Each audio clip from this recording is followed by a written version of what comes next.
The page is the page is Nun Vav Min. I mean, I hope it's Nun Vav Min. Yeah. So at least that's the daf that I prepared anyway. So I know their Mishnah says, I know them in a bias mutabaliyah. Person takes an eder that they're not going to get any benefit from the house, so then they are allowed, according to Rabbi Meir, different Rabbi Meir, they are allowed to get benefit from the upper story, from the second story, for the attic. Chachamim say now the attic is included in the house. The second story is just as much part of the house as the first story. However, they agree. I know them in Aliyah. Person says that they're not going to get benefit from the upper story. Muta b'bayis, they are permitted to get benefit from the lower story. So Montana, who's the Tana who says that when it comes to identifying what's a house for purposes of signs of leprosy in a house, where it says beves eretz achusaschem v'nasati neget soras beves achusaschem. The Rabbos is Hayitzia, so the fact that it doesn't say bias, it says bebias, so that extra letter it comes to include the Yitzia, which is kind of like a shed or maybe an extension or wing of the house. And bebias also comes to Rabbos is Saliyah, it comes to include the upper story. So Amar Chisda says this must be going like Rabbi Meir, who would not automatically assume that the Aliyah is part of the bias. The Rabbanan, how many Rabbanan Aliyah b'chlal bias? Because according to the Chachamim in our Mishnah, Aliyah is automatically considered to be part of the bias. It would not require a special riboy. Lama likra b'bias ribuya. You shouldn't require an extra word or extra letter. Bias ribuya to come to include the Aliyah. So Bayamar, Afilu Tamer Rabbanim, the bias said no. The limud with respect to a house when it comes to signs of leprosy could be going even according to the Chachamim by Yakra. You still require an extra pasuk in order to include the Aliyah, the Sakadai Techamina, because I would have thought that only the part of the house that's actually touching the ground would be included, because the continuation of the pasuk is Beves Eretz Achuzaschem, it's the Eretz. It has to touch the ground. So therefore, I need like the extra letter there in order to include the upper story, which is not actually touching the ground. The mechaber ba'arash may bias. I would have thought that which is actually touching the ground is considered to be bias aliyah. Hello mechaber ba'ara, but the upper story is not actually touching the ground. Yes, Eddie. Yeah, wouldn't they sometimes build a like a separate dwelling for somebody else on the upper floor? Sometimes, yes. For purposes of signs of leprosy, it wouldn't really make a difference whether it was built for somebody else or the people who live there, because it's going in the house, not the people that necessarily who are living there or renting there, or might be additional people living there. It's going in the house. So Kaman Azla Hada Amarafuna Bachia Mishmei Deula, to whom, according to whom is the following statement going, which is said by Bafuna Bachia, the name of Ula. If a person says, a seller says to the purchaser, I'm selling you a house within my house, Mareo Aliyah, so he's allowed to show him an upper story, and that's considered to be good enough. And he could say, you're stuck with this one. So time of the Amali bias so this is only because he said, there's a house within the house.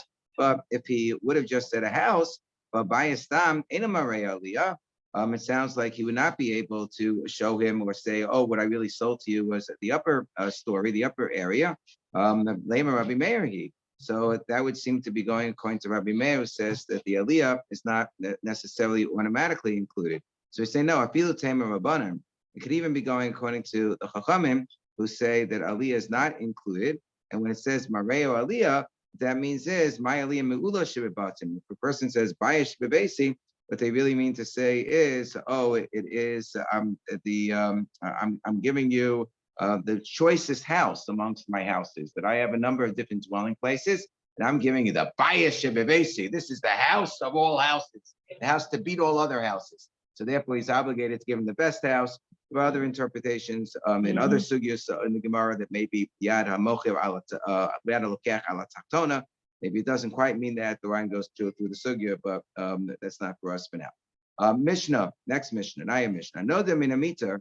If a person says, I'm not going to get hana from a bed, so muta b'dargash. So then he's allowed to get hana from a special kind of bed or couch which is called a dargash. What exactly is a dargash? We're going to discuss exactly what a dargash is. So Divrei Rabbi Meir says that a dargash is not included within a regular bed.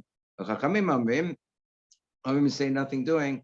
A dargash is included within a regular bed. We'll see it's like a leather mattress which is tied to the frame. Dargash b'klam mita. I know to mean a dargash, but everyone would agree that if the person simply said that they are only making a neder not to get benefit from the dargash, then they would be allowed to get benefit from a regular bed. So the Gemara says, my dargash.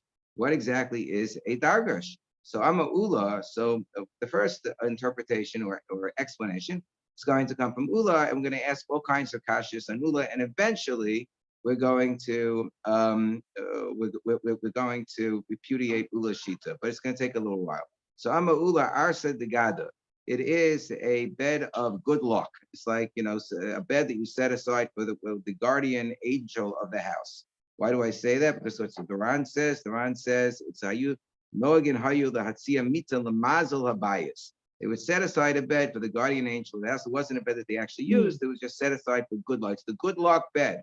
So I'm yes, I guess. So I'm like Ula. So the Chachamim said to Ula, but we have a mission that talks about when they used to give the comforting meal to the king when he came back from whomever he had buried. They would give the comforting meal. Everybody would be sitting on the ground, and the king, as a sign of respect, he would sit on his dargash. Who may say, well, a dargash. So that doesn't make sense. If it's only a bed that's set aside for good luck, it's not a bed that you would actually ever sit on. So the rest of the year, the king doesn't sit on it, and only for this occasion, when he's being comforted for his mourner's meal, that's when he sits on it. So I'm asking the Ravina, they said that's if you want to ask a killer kasha anula, that's not it. And you can say the same thing about bastaviyah, because in the Suda Sava, you give the avil meat and wine, and it could be that maybe he's normally, he doesn't necessarily eat meat and wine every single meal.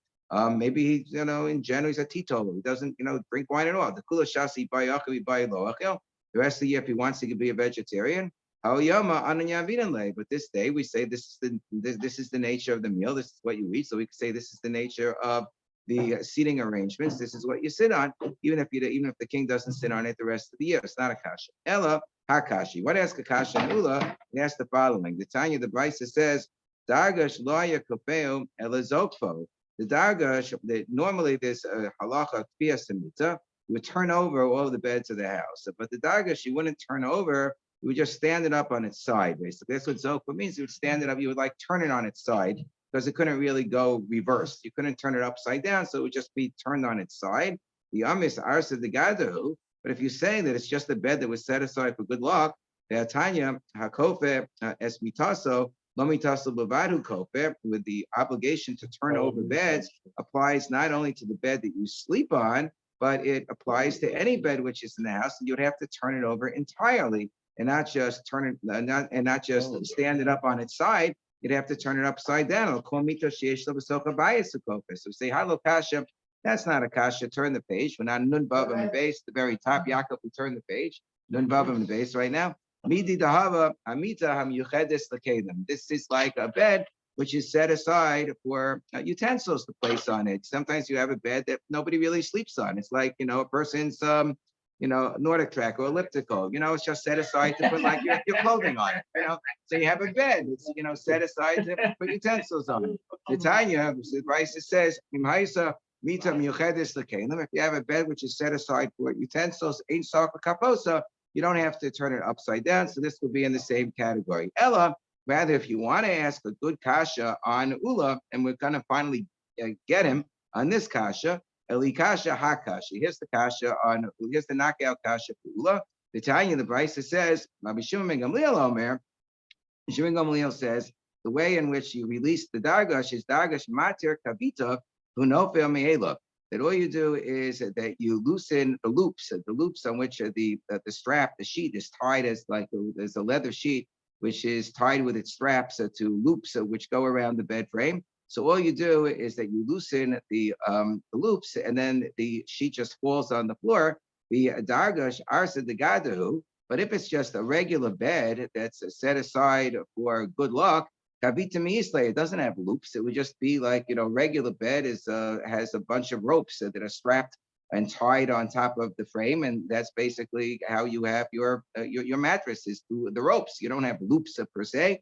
So the fact that there are loops that we're talking about indicates it's a different type of bed, not just like a regular bed that happens to be set aside for a guardian angel, but a different bed entirely, a different type of bed entirely, because it's a leather sheet. So we don't want to turn it upside down because maybe then it's going to get dirty from the floor. So therefore, we just loosen the loops and we let the sheet fall to the floor where the top side is still on top.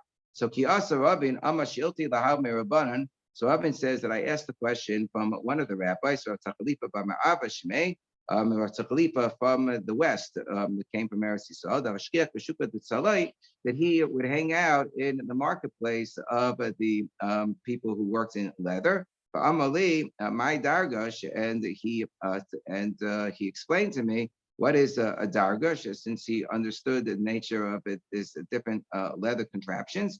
Our said that Saleh says it is a bed which is made from leather. Basically, it has a leather sheet, and the leather sheet has straps, and the straps are attached to the bed frame through loops, and it's a special kind of bed. So Itmar Ezu Mitzav Ezu Dargash. In fact, we have a tradition as to what is exactly a bed and what is a dargash. So Amar Biyemia Mita Misagin Osa Al Gaba. If you have a bed, so you have the ropes. So the ropes are strapped around the top of the frames. On dargash Misagin Osa Migufo. Well, it comes to this leather bed.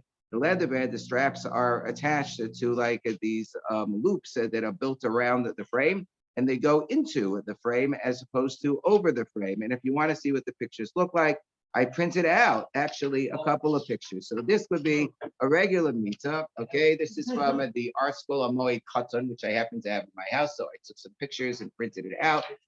So here, this is a regular bed with the ropes, okay, that go around it. So you can see the ropes are hung around the top of the bed frame on the sides. They don't go inside of any kind of a cavity in the bed frame. So that's your regular bed. And then you have your dargash, which has the leather sheet, okay? And the leather sheet has straps on the side, and the straps on the side go into loops, okay, which are sort of embedded in the side of the bed frame. Okay, so that would be the difference between your mita and your dargash. Okay, so Amar so Meisvei. However, even though that's a very convenient explanation, nonetheless, it seems to be slugged up by the following Mishnah in Kalim, which says, when you have a utensil which is made out of wood, like your regular bed board, for example, the bed boards that constitute the frame are made out of wood. So when do they become finished, so to speak, as a utensil, so that they would be susceptible to receive tumah? Well,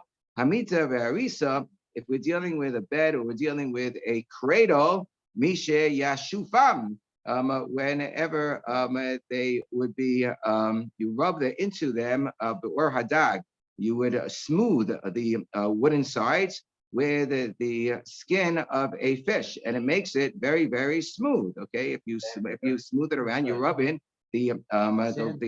right, you rub it in with the skin of the fish, so it's going to make it very smooth. But if we're talking about, if it's true that what we just said about your standard bed, which has the ropes, which are looped around it, and the ropes go on top of the frames and around the frames. So then if the frame is covered with ropes, you're not going to be able to smooth anything into the frame because it's all covered by the ropes. Why would you smooth the frame when the frame is completely covered with ropes? Rather, the maskana is that really, at the end of the day, you're going to really, both in the case of your regular bed, which has the ropes which are wound around them, and in the case of the leather bed, namely the dargash, which has the straps that go into the loops, they both are fit into the sides of the bedboard, inside of the inside of the side, or they go into the side as opposed to over the side. But the difference is as follows: Mita uli vafuke bizni. In the case of a regular bed, it's going to go into like notches, basically. That's bibizni. Dargash uli rapuke babakta, while the dargash gets held together with loops. So you have like these little notches, these little holes that the ropes are fit into around the side of the bedboards. But in the case of the dargash, you have, as in this picture, basically they go into the loops on the side. So that's going to be the difference between the two of them. Okay, so Amar Yaakov Bar Acha, Amar Rabbi, Amar Rebbe, Mita Shenaklite Yotzin. If you have a bed with sort of a canopy that slopes up like this, okay, last picture, this is what it looks like. You have the canopy that slopes up, so you have the big, like the poles on the front end and the back end, and then you have a middle pole that connects those two poles, and then you just slope the bridle You see the picture, Rama? over it. So if you're going to turn it upside down, it's not going to be able to stand up upside down. So if one wanted to do a kfiyah samita with this sort of a thing, it's not really going to work. So therefore, this type of contraption, you definitely would have to stand up on its side if you want to sort of put it away, because you're not going to be able to put it upside down in the case of a vela. So therefore, zokva vidayo, you stand up on its side, and that's considered sufficient for kafiyas ha-mita purposes. As the Ran says, in yachol kafosa mishmipnei knakliteha, because of because of the poles that go up, you're not going to be able to turn it upside down because of this canopy. You can turn it around for sure. You could pass it around. Therefore, you just stand it up on its side, and that's going to be sufficient. Rabbi Yaakov Baridi. Rabbi Yaakov Baridi says, Rabbi Yeshua ben Levi, the name of Rabbi Yeshua ben Levi, the halacha is for Rabbi Shimon ben Gamliel. The halacha, at least in the case of the dargash, is that since we don't want the leather mattress, the leather sheet to get dirty, it's sufficient to just loosen the loops and let it fall to the ground. You don't have to turn it upside down. Okay, now this brings us in the case of a velus. This brings us to the next Mishnah. Next Mishnah, Naya Mishnah says, another meaning here. Person says that I am taking a neder. I'm not going into the following city. Okay, person says I never want to set foot in Las Vegas. Okay, so mutzalit kanes the tkuma shalir. So then the person is allowed to enter into the tkuma outside of every city. There's the tkum Shabbos. You walk 2,000 amos or so, you're allowed to walk that distance, but it's not really part of the city. At least from the perspective of a person who takes a neder from Lashon B'nai Adam, it's not considered to be part of the city. But there is a little bit of a stretch outside the city where, according to the Shita, at least of Rabbi Meir and Erevin, you only start counting the 2,000 amos once you get outside of this little additional area where you have like a carpet outside of the city, 70 2/3 amos. So that additional 70 2/3 amos, kind of strip that goes beyond the city limits, is still considered to be part of the city for Nidarim purposes. For Asali Kanis Libur, so you wouldn't be allowed to go into that area. But a person who takes a neder that they're not going to enter into the house, so they're not allowed to go into any area which is below the lintel of the house, where you have like a lintel and then there's a door below the lintel. So when you close the door, there's going to be a certain section of the lintel that's going to be outside of where the door is, towards the outside, and a certain part of the lintel that will go towards the inside of the house. The Mishnah seems to indicate that you're not allowed to be anywhere underneath the lintel when you take a neder, that you're not going to be within a certain house. So the Gemara says, Minalam to Ibura, how do we know that the Ibur, Demasa Kemasa Dami, that this little strip that extends the city for 70 2/3 amos, that is part of the city, some Rabbi Yochanan, to Amakra, because the pasuk says, Yoshua be Yericho. Says Yoshua happened to be in Yericho. This is a pasuk in Yoshua on Parakeh, and then he met somebody, I don't know, a malach, an angel, a whole story there. So might be Yericho. What does it mean he was in Yericho? You can't say at that point in time that Yoshua was actually in Yericho, because we're told that Yericho is completely closed up. Ein Yotze ve'ein ba. Yericho was quarantined at that point in time. Nobody was allowed to go into Yericho. I mean, this was like Yericho COVID time. That's it. It was off limits. Aksiv, Yericho, Sogeris, and Misugeris. Yericho was completely closed up. You couldn't get in.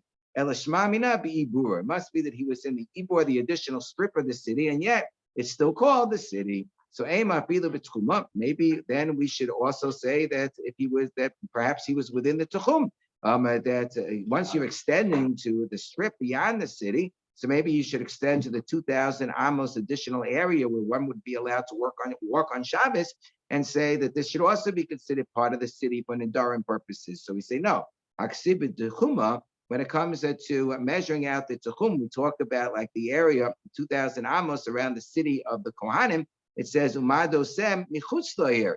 And when measuring the Alpayim Amma is considered to be outside of the city, not within the city. I know the Minabayis, So you know, it's us. outside of that carpet. then? Yes, outside Kapep, he would be allowed to go if he just took a neder that he couldn't be in the city, but in that Kapep, that 70 and 2/3 Amos area, he would not be allowed to go.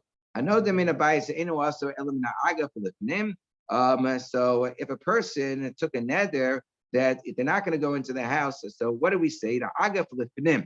So actually, the lashon of the Mishnah is he could be under the lintel if it's the part of the lintel that it faces towards the outside of the door as opposed to the inside of the door. So that's actually the correct translation. So abal min aga filachutz. But if it's the part of the lintel that faces towards the outside of the door, even though it's underneath the lintel of the house, it sounds like lo, that would not be included within his neder. And he would be allowed to go into that area. So Mari said, but we see in a separate context that the entire area underneath the lintel is considered to be part of the house. The Yatsa Kohen Abayas, when a Kohen needs to, speaking about quarantines, when he needs to quarantine off a house because it has been afflicted with the leprosy that comes into houses, and so he has to declare that this house is tameh. Or this house has been quarantined because there is a sign that needs to be inspected further. So it says that the Kohen needs to leave the house entirely before he makes this declaration. So I might think that the Kohen should go all the way to his own house, and then he should make the declaration that the house has been quarantined from his own house, or he'll close the door of the house with a very long pole. Tamalomer el Pesach Habayis. So that's why it says no, that the quarantine takes place right near the house. That he stands right next to the opening of the house. So if the Kohen is supposed to be juxtaposed to the house, so maybe then he can actually stand underneath the lintel on the threshold of the house. The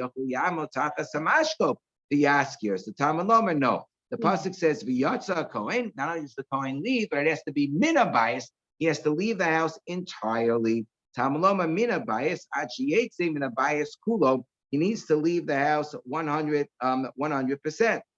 So that means that he's not allowed to be under the lintel at all. Haketzed ome b'tzada mashko. He has to stand on the side of the doorpost of the lintel, the yaskir, and quarantine the house from there. But he's not allowed to be underneath the lintel at all. Uminayan shim halach lebayso o v'hiskir. How do we know that if he went all the way to his house and he quarantined from his house, or he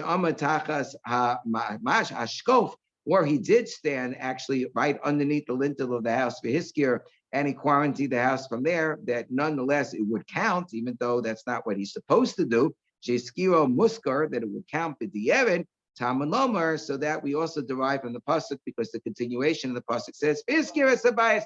Yeah, it's true he was supposed to leave the house entirely, but however he does it, it still counts. But nonetheless, we see when we talk about not being in the house, he has to be outside of the lintel entirely, even beyond the area from where the door closes. So even the part of the lintel that faces towards the outside after you close the door, it would still be considered to be underneath the house, and the Kohen couldn't stand there. So why do we say that if you're in that area, you took a neder not to be in the house, you would be okay?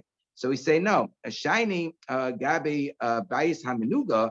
You have to add the word hamenuga. The case of the quarantine house that has leprosy is treated differently. The ksiv mina bayis, because not only does it say v'yatza Kohen, the Kohen has to leave, but it has the additional phrase mina bayis. So mina bayis indicates that he has to achiyetze mina bayis kulo. So then he has to leave the lintel area entirely. However, if somebody was not dealing with a house that was being put into quarantine, but just a neder, so when it comes to a neder, we look at which part of the lintel faces inside of the house and which faces outside of the house, namely outside of the door. And one would be allowed to stand in the area that goes outside of the door. And we'll stop. Okay.